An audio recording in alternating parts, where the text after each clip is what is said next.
tudo bom?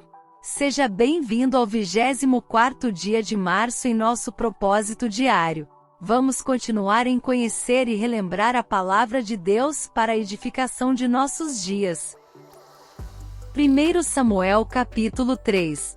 E o jovem Samuel servia ao Senhor perante Eli, e a palavra do Senhor era de muita valia naqueles dias, não havia visão manifesta. E sucedeu naquele dia que, estando Eli deitado no seu lugar, e os seus olhos começavam a escurecer, pois não podia ver, e estando também Samuel já deitado, antes que a lâmpada de Deus se apagasse no templo do Senhor, onde estava a arca de Deus, o Senhor chamou a Samuel, e disse ele: Eis-me aqui. E correu a Eli e disse: Eis-me aqui, porque tu me chamaste. Mas ele disse: Não te chamei eu, torna a deitar-te. E foi e se deitou. E o Senhor tornou a chamar outra vez a Samuel, e Samuel se levantou, e foi a Eli, e disse: Eis-me aqui, porque tu me chamaste. Mas ele disse: Não te chamei eu, filho meu, torna a deitar-te. Porém Samuel ainda não conhecia ao Senhor, e ainda não lhe tinha sido manifestada a palavra do Senhor. O Senhor, pois, tornou a chamar a Samuel terceira vez, e ele se levantou, e foi a Eli, e disse: Eis-me aqui, porque tu me chamaste. Então entendeu Eli que o Senhor chamava o jovem. Por isso Eli disse a Samuel: Vai deitar-te, e há de ser que, se te chamar, dirás: Fala, Senhor, porque o teu servo ouve. Então Samuel foi e se deitou no seu lugar. Então veio o Senhor, e pôs-se ali, e chamou como das outras vezes: Samuel, Samuel. E disse Samuel: Fala, porque o teu servo ouve. E disse o Senhor a Samuel: Eis que vou fazer uma coisa em Israel, a qual todo o que ouvir lhe tinirão ambos os ouvidos. Naquele mesmo dia suscitarei contra Eli tudo quanto tenho falado contra a sua casa, começarei e acabarei. Porque eu já lhe fiz saber que julgarei a sua casa para sempre, pela iniquidade que ele bem conhecia, porque, fazendo-se os seus filhos execráveis, não os repreendeu. Portanto, jurei à casa de Eli que nunca jamais será expiada a sua iniquidade, nem com sacrifício, nem com oferta de alimentos. E Samuel ficou deitado até pela manhã, e então abriu as portas da casa do Senhor. Porém temia Samuel relatar esta visão a Eli. Então chamou Eli a Samuel, e disse: Samuel, meu filho. E disse ele: Eis-me aqui. E ele disse: Qual é a palavra que te falou? Peço-te que não m'a encubras, assim Deus te faça, e outro tanto, se me encobrires alguma palavra de todas as que te falou. Então Samuel lhe contou todas aquelas palavras, e nada lhe encobriu. E disse ele: Ele é o Senhor, faça o que bem parecer aos seus olhos. E crescia Samuel, e o Senhor era com ele, e nenhuma de todas as suas palavras deixou cair em terra. E todo Israel, desde Dan até Berseba, conheceu que Samuel estava confirmado por profeta do Senhor. E continuou o Senhor a aparecer em Siló, porquanto o Senhor se manifestava a Samuel em Siló pela palavra do Senhor. 1 Samuel capítulo 4. E veio a palavra de Samuel a todo Israel, e Israel saiu à peleja contra os filisteus e acampou-se junto a Ebenezer, e os filisteus se acamparam junto a Afeque. E os filisteus se dispuseram em ordem de batalha, para sair contra Israel. E estendendo-se a peleja, Israel foi ferido diante dos filisteus, porque feriram na batalha, no campo, uns 4.000 homens. E voltando o povo ao arraial, disseram os anciãos de Israel: Por que nos feriu o Senhor hoje diante dos filisteus? Tragamos de Siló a arca da aliança do Senhor, e venha no meio de nós, para que nos livre da mão de nossos inimigos. Enviou, pois, o povo a Siló, e trouxeram de lá a arca da aliança do Senhor dos exércitos, que habita entre os querubins. E os dois filhos de Eli, Ofni e Finéias, estavam ali com a arca da aliança de Deus. E sucedeu que, vindo a arca da aliança do Senhor ao arraial, todo Israel gritou com grande júbilo, até que a terra estremeceu. E os filisteus, ouvindo a voz de júbilo, disseram: Que voz de grande júbilo é esta no arraial dos hebreus? Então souberam que a arca do Senhor era vinda ao arraial. Por isso os filisteus se atemorizaram, porque diziam: Deus veio ao arraial. E diziam mais: Ai de nós! Tal nunca jamais sucedeu antes. Ai de nós! Quem nos livrará da mão desses grandiosos deuses? Estes são os deuses que feriram aos egípcios com todas as pragas junto ao deserto.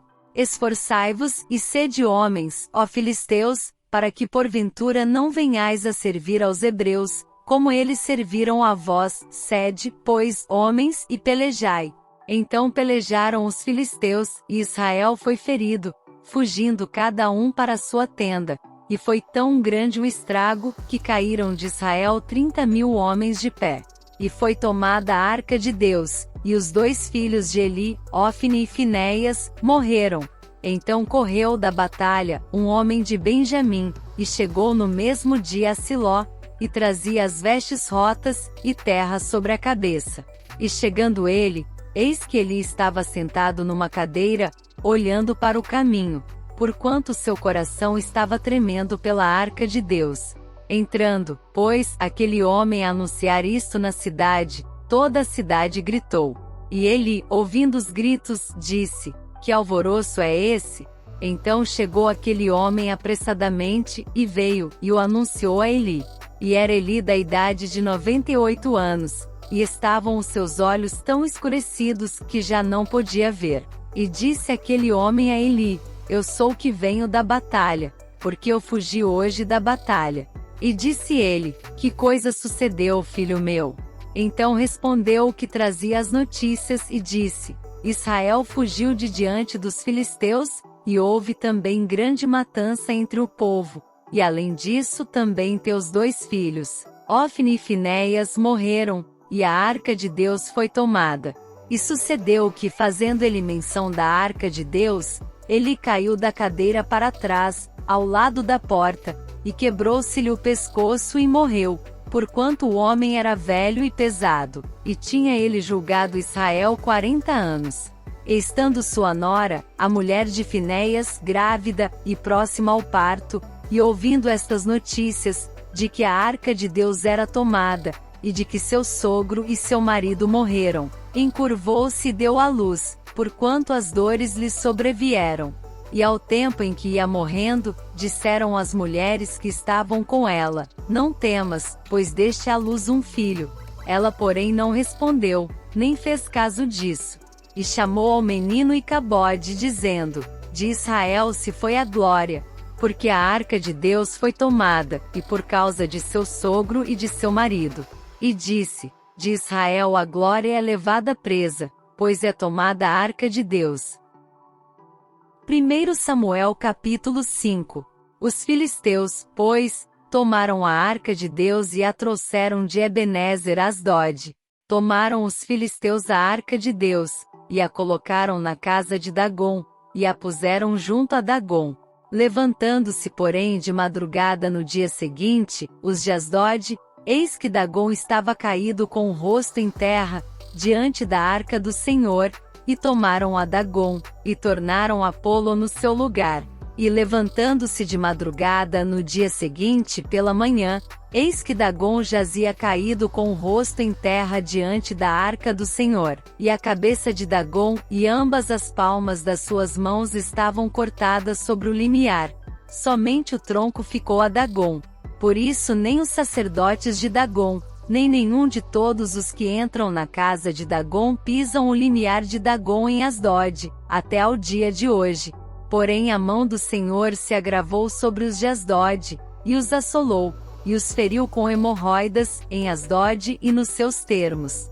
Vendo então os homens de Asdod que assim foi, disseram: Não fique conosco a arca do Deus de Israel, pois a sua mão é dura sobre nós, e sobre Dagom, nosso Deus. Por isso enviaram mensageiros e congregaram a si todos os príncipes dos filisteus, e disseram: Que faremos nós da arca do Deus de Israel? E responderam: A arca do Deus de Israel será levada até Gate. Assim levaram para lá a arca do Deus de Israel. E sucedeu que assim que a levaram, a mão do Senhor veio contra aquela cidade, com muito grande vexame, pois feriu aos homens daquela cidade, desde o pequeno até o grande, e tinham hemorroidas nas partes íntimas. Então enviaram a arca de Deus a Ecrom. Sucedeu, porém, que vindo a arca de Deus a Ecrom, os de Ecrom exclamaram, dizendo: transportaram para nós a arca do Deus de Israel, para nos matarem, a nós e ao nosso povo. E enviaram, e congregaram a todos os príncipes dos filisteus, e disseram: enviai a arca do Deus de Israel, e torne para o seu lugar, para que não mate nem a nós nem ao nosso povo. Porque havia mortal vexame em toda a cidade, e a mão de Deus muito se agravara ali. E os homens que não morriam eram tão atacados com hemorroidas que o clamor da cidade subia até o céu. Esse foi o trecho de hoje em nossa leitura diária. Nos acompanhe em nosso devocional onde temos um tempo para refletir nessa palavra. Esperamos você lá!